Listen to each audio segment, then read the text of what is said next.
One is Paul is speaking to one of the worst group of Christians that lived in the first century.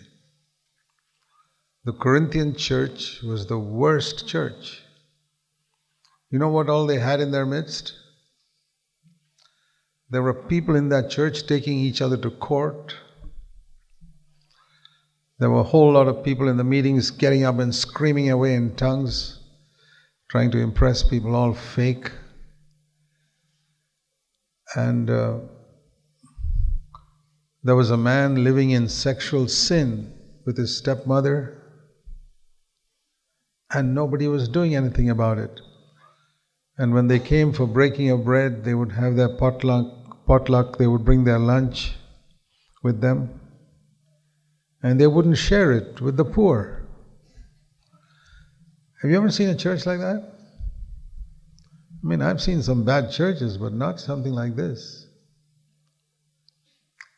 And he's telling this church, you can come first in the race.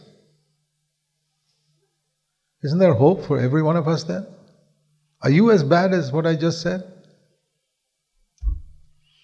You're not as bad. And he said, you can run in such a way that you win the first prize. I mean, you would think that such a church, there's no hope. Forget it.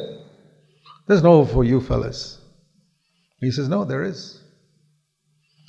Even now, if you repent and turn around and start running, God will forgive your past. And I want to say that to anybody here who is discouraged or who feels condemned that you are not making it or made some blunder or mistake.